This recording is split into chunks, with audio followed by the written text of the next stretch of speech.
Welcome to Staging the Third Act. I'm your host, Janine Escalier-Cato, and welcome to 2024. This is my first show of the new year. And I'm going to do a little recap about this show.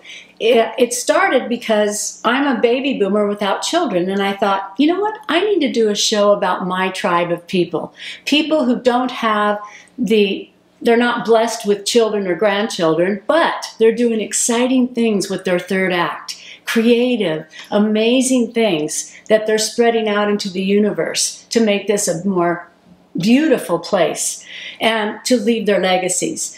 So I'm really excited for my guest today, and I've met the most incredible people doing this show. People that I never thought I'd meet in my life, and that's another perk of doing a show when you have a passion for something. You meet the people that you connect with. So I want to read a bio, which I don't normally do, but this guest today, she is a fascinating woman, and when I met her for coffee, I couldn't get enough of her. So I want to read you her bio, just so her bio does more than credit that I could give her for, that I could do myself. So I want to give her full credit. And it's Cherie Larkin, Reverend Cherie Larkin. She is a minister at Unity of Auburn Church. She's widely recognized for her unique and powerful interpretation of universal spiritual principles. She is one of the most listened to voices for creating an extraordinary life. Ordained by Unity School of Christianity, she has served 22 years in ministries in California and Nashville, Tennessee. Reverend Cherie also hosts Spiritual Growth Studio, an internet ministry offering a signature collection of spiritual teachings for you to champion your best life. You are invited to join her on Monday mornings on Zoom at 10 a.m. Pacific Time for The Gathering, which includes a spiritual lesson and discussion afterwards to help you continue to develop and expand your spiritual growth. So, without further ado, Cherie Larkin. Thank you. Thank you. Thank you for having me. It's a pleasure to be here and to start off 2024. Can you believe it already? I can't. Already, yeah. But I want to say, when I met you, and we talked about a wide variety of topics centered around spiritualism, I just didn't want to let you go. I mean, you put my mind and heart at rest. I don't even think you realized how much you did. And we kind of got started on the topic of loss and how to maneuver loss and how to process loss. And I know you've gone through so much loss in your own life. So I want you to tell the viewers a little bit about your spiritual journey and how you got into your ministry. Okay.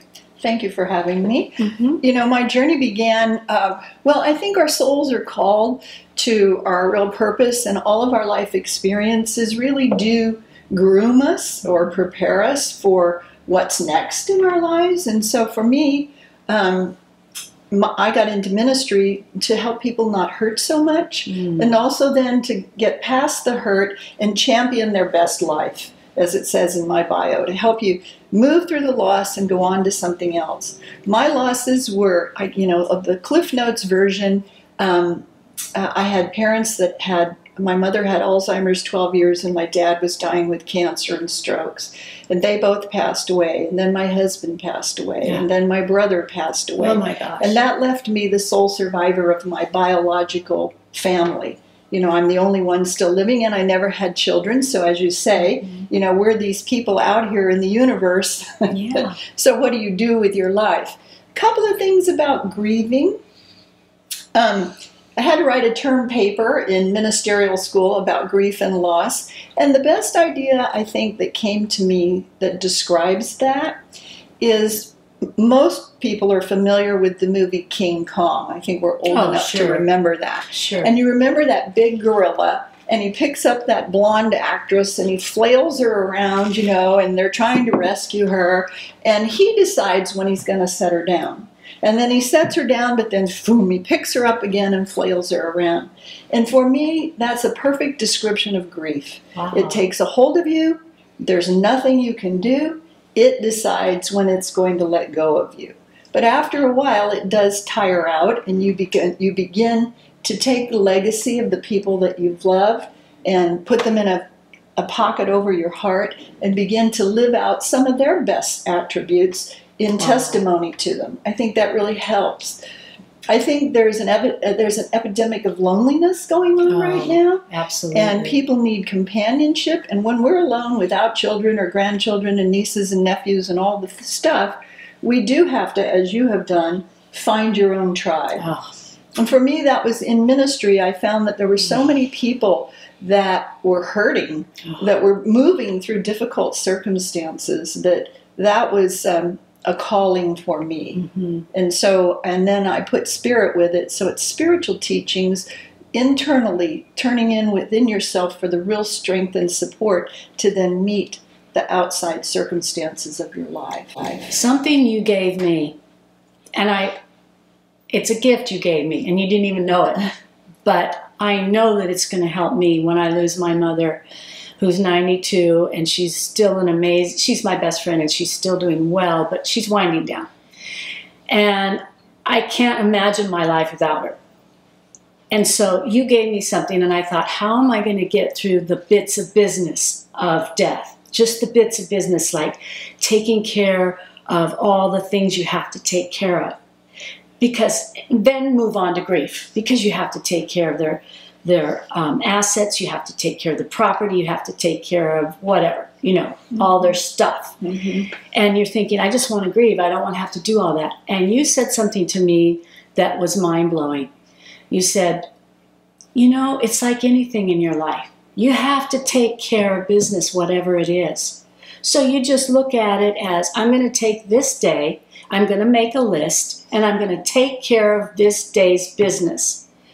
And that's all you can do. You just make a list, and you get through it. You get through that list. Because every day is filled with something. And you just chunk it down to day by day. And see, I've always looked at it as this overwhelming, huge, what is it called? The huge waves that come from earthquakes. Tsunami of grief. Yes. Yeah. And you just put it right into something that I think I could handle. Well, I think, too, we don't want to short-circuit grief. And I always used to say there were days when I went to bed and I pulled the covers over my head and just kind of went into the embryo, or what is it, the fetal position, for 24 hours. But then you have to very symbolically get up the next day, throw those covers back, stand up next to your bed, and go on. And go on. Your loved ones don't want you to live in this sadness or sense of loss or grief forever. And so you do have to allow yourself time to grieve. And I think there are triggers. That's another thing. Grief will trigger out of nowhere something. I can remember cleaning out, my husband died, and I can remember cleaning out the clothes in the closet. And we took country western dance lessons together, and he always wore this shirt that had like buttons, the pockets with the buttons on them that are western style shirts. The pearl buttons. Yeah. But his cologne was embedded in that shirt. So when I took it out of the closet and I would dance with him, so it was close up, I could just hold that shirt and smell his cologne. And, of course, that triggered, it's an empty shirt. He's not here anymore. And so there are moments when grief is triggered, but those get fewer and far between. And you move on, and you do take care of business, but you take care of your heart also. Right. And what, did you go to certain people for support? Gee, it's been so long. I think, yes, when my brother died, I was driving on the freeway, and my sister-in-law called me and said, "Cherie, sad news today, Paul passed away." And I'm driving on the freeway, and I'm thinking, what? And so I pulled off the freeway and drove straight over to my closest friend's house. And he was home, and we just sat together. We just sat together in that silence that kind of absorbs and offloads a lot of the grief. The very valuable saying, he was there for me. He was there for me. I use that. A lot of my grief I processed along the way, which is something with your mother. You're getting the long goodbye. I am. My mom had Alzheimer's 12 years, and they call it the long goodbye. Yes. So I had 12 years to let go of her, and I went to some support groups. The hospital had support groups for grief and loss and for caregivers. Right. And so that helped offload a lot of grief.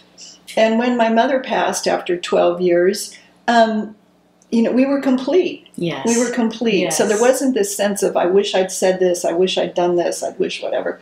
And an interesting little story, when my mom hadn't spoken for the last 2 years of her life, and she was in a nursing home, and she had excellent care. And I every year, the day after Thanksgiving, they put poinsettias on sale. And I was a real estate broker for a number of years, and I always bought like 30 and put them in my real estate office. So when the agents came back after the holiday, the office was red with color. Well, I wasn't doing that anymore, but I was driving to the airport trying to catch a flight, and I remembered, oh, the poinsettias are on sale. So I swung in to pick one up, and they were bigger than ever. The bouquets were just bigger than ever. And I bought one to take to my mom at the nursing home. And so I raced over there, still thinking I've got to catch this flight.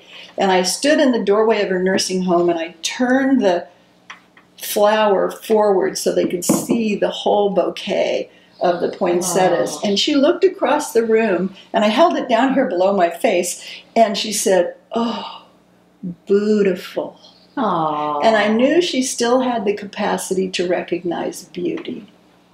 And I thought, because my face was above the flowers, that she was thinking of her daughter, that, she was so, probably was. but I put it on her tray table and took off, and then she died 30 days later. So that was my last interaction with my mother. So every year at Christmas, when the poinsettias come out, it's a heartwarming thing, not a sadness, not a prolonged, oh, I could never have another poinsettia in my house. Yes. It's not that at all. It's beauty. Well, I'm glad you said about the long goodbye, because my mother and I have been having that, and it's been such a blessing, because we have a lot of the talks about it. And she just says, please don't be sad. I'm ready. Please be happy for me. And we have nothing more we have no more closure. Everything's been said. Everything's been done. Everything's been said. It's just the idea of her not being here. But I'm already feeling that no matter what, she's always going to be in me. No matter what. I have all of her beautiful things she's made over the years. Yeah. She's quilted and sewn and needle pointed, and I have all of that. And I think that it is a blessing to have someone so long that you can get to that point where you can have all the things said and all the things remembered. And she gave me for Christmas a bear, a teddy bear, but it has a recording device where she recorded what I've meant to her all her life. Oh. And it's in the bear. And so I know when she's gone, I can hug that and hear her voice. And there's all that we've done for each other. But and then there are people that don't get the long goodbye. It's that sudden accident or the cancer or things. So I wanted to ask you how you deal with your congregants who come to you and they have that sudden loss, that sudden, oh my God, I don't know what to do. How does that come into your... Yeah, that just happened recently. To your there ministry. was a woman whose son was killed in a car crash, and she's in the throes of that deep shock and trauma.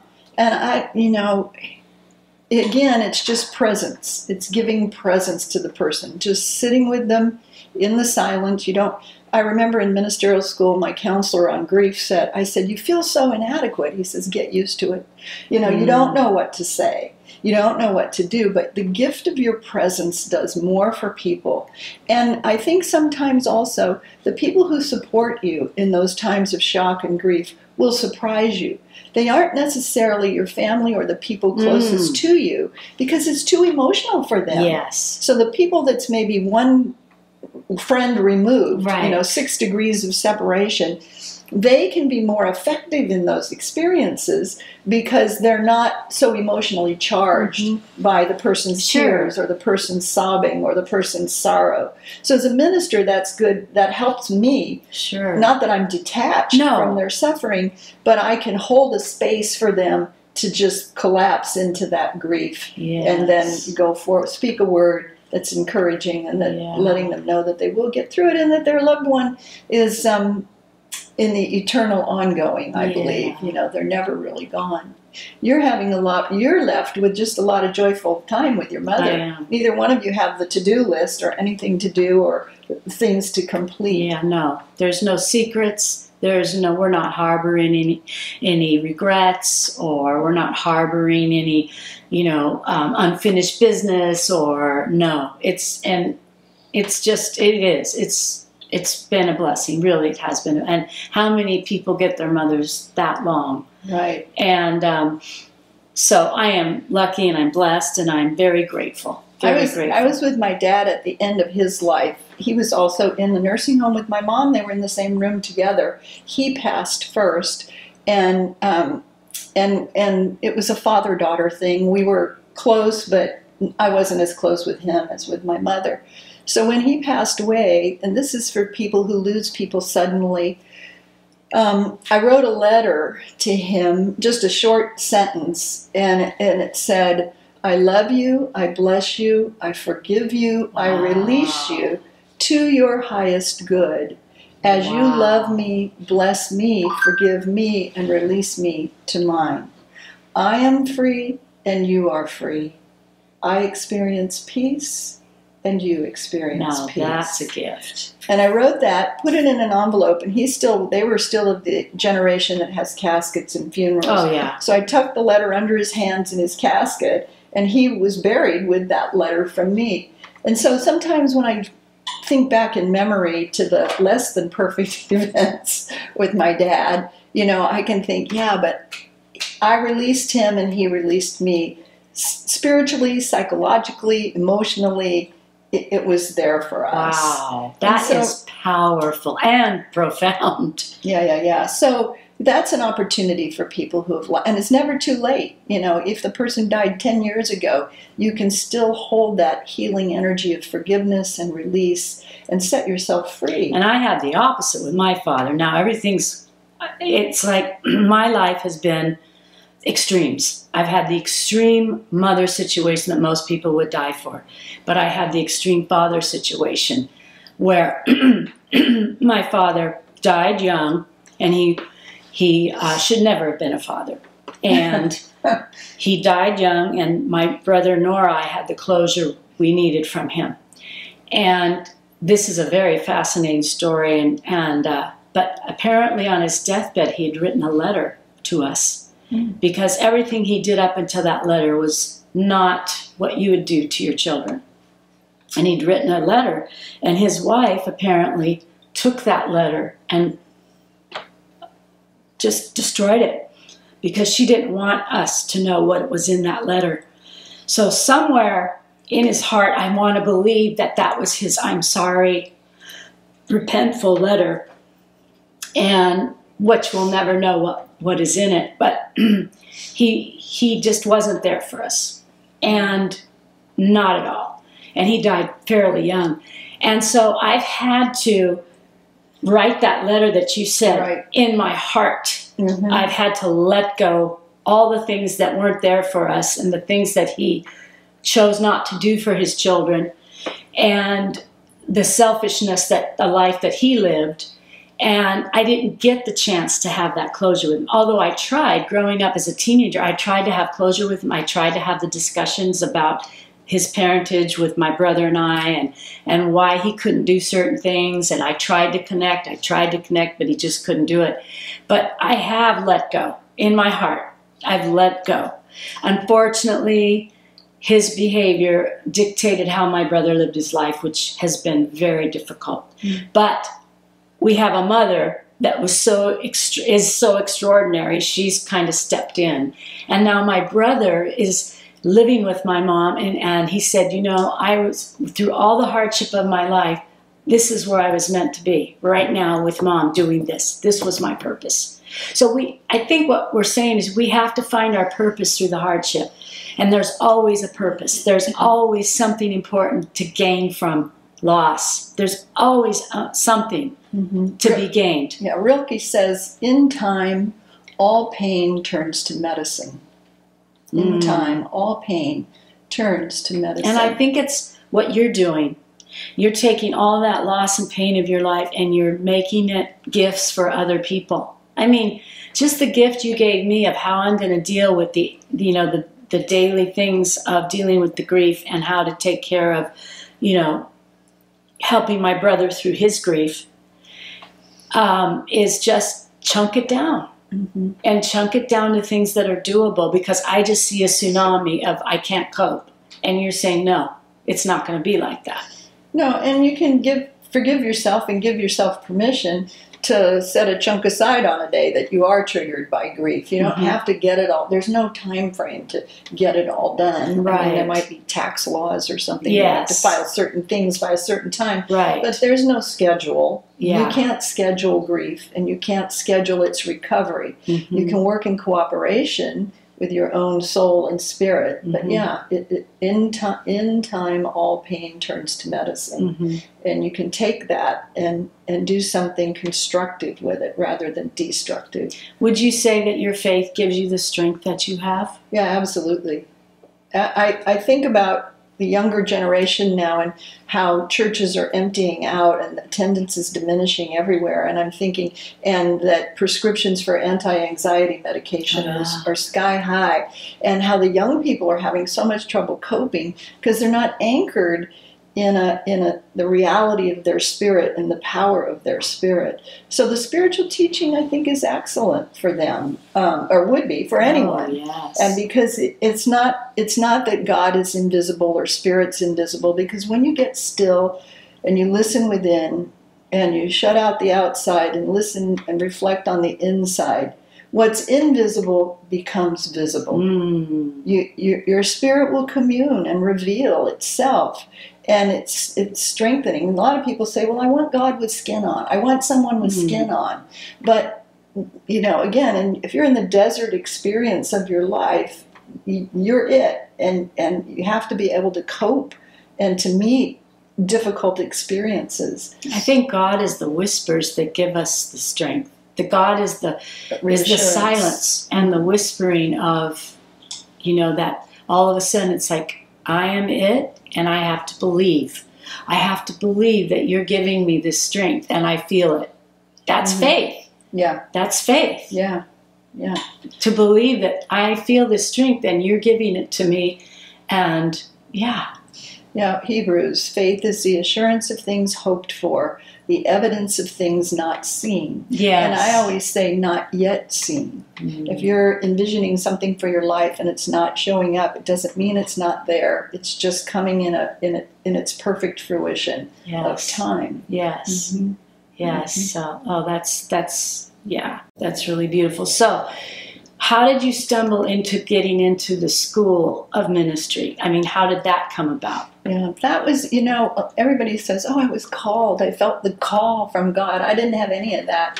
I started in the Unity faith tradition. I was raised and baptized Catholic until I was 10 years old. So was I. First communion dress just floated up to the top of my life recently. It's hanging in my closet. But then at age 10, my mom was not finding satisfaction in any kind of religion, and so she found Unity, or New Thought religion.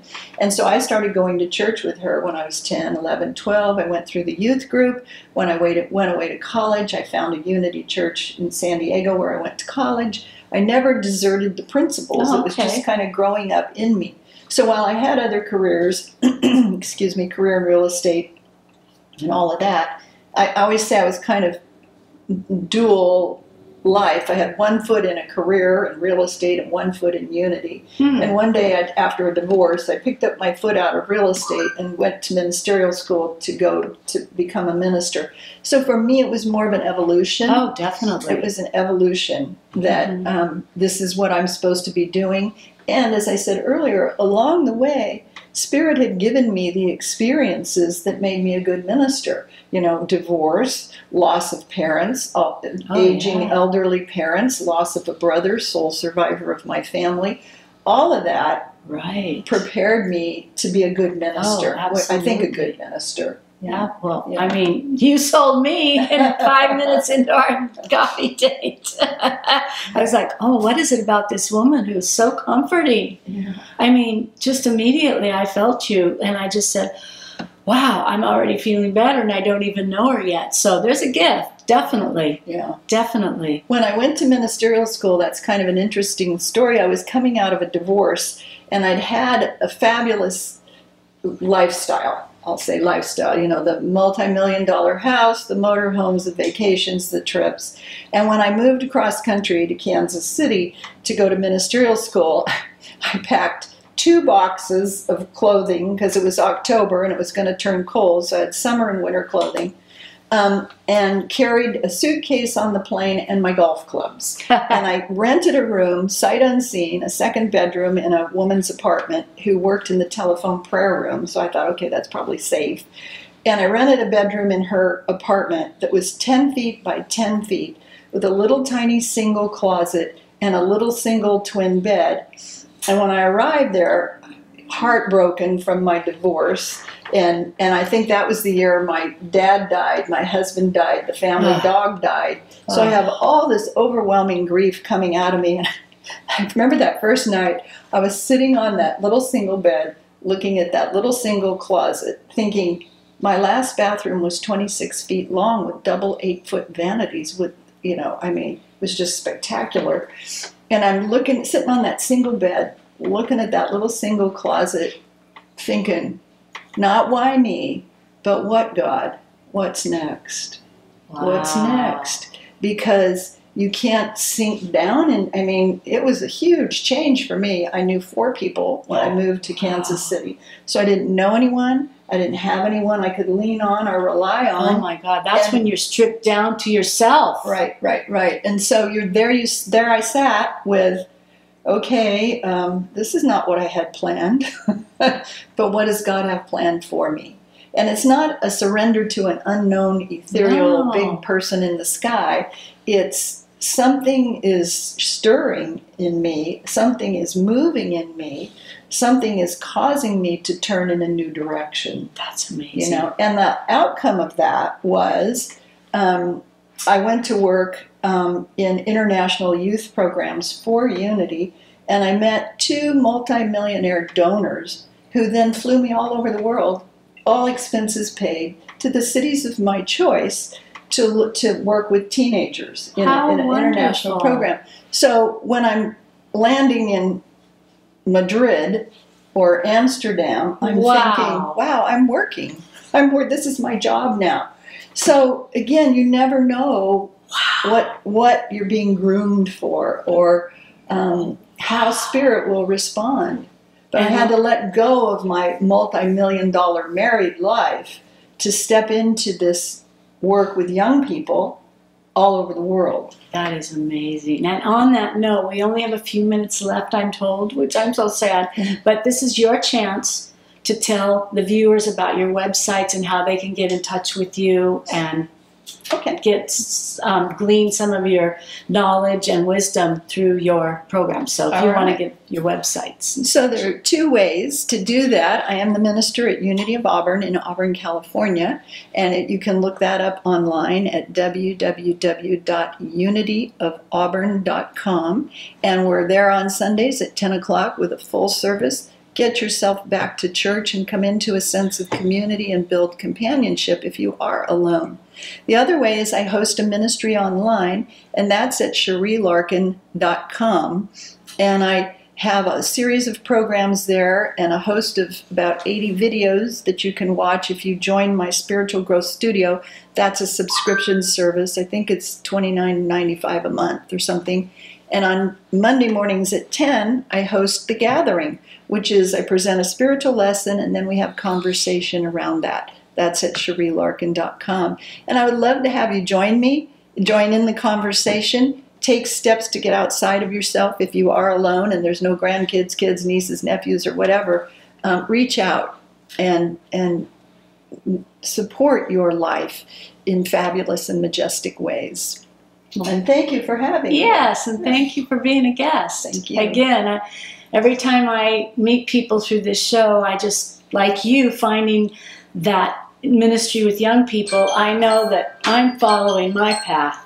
And you're doing a marvelous work. Well, thank you. Yes, thank you. It's a win-win. Yeah. It's a win-win.